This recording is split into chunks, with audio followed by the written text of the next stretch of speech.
L'enfant et la mamelle. 1er mai. Je suis venu à mes rêves comme un petit enfant, l'esprit vide, les mains nues.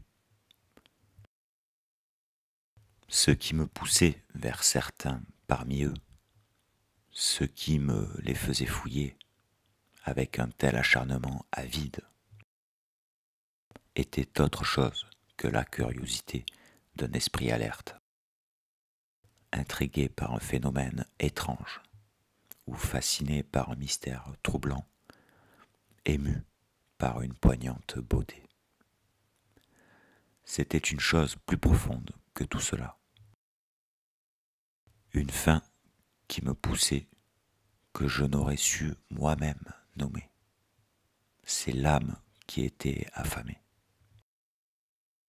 Et par quelle mystérieuse grâce, se rajoutant à celle de l'apparition de tel ou tel rêve, pas comme les autres,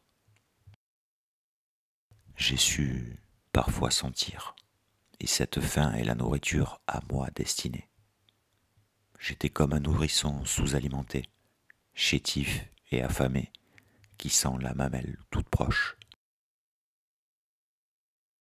Cette réalité-là, je ne la discerne que depuis peu. Sur le coup, certes, et pendant de longues années encore, ce n'est nullement dans ces tons-là, quasiment minables, que je me voyais. Moi, chétif, il n'aurait plus manqué que ça. Ce n'était pas là une complaisance, une mauvaise foi inconsciente. La force que je sentais en moi, avec une évidence irrécusable, elle est bien réelle, et elle est précieuse. Mais elle se place à un tout autre niveau. Ce n'est pas celle de l'âme, d'une âme qui serait parvenue à son état adulte, en pleine maturité.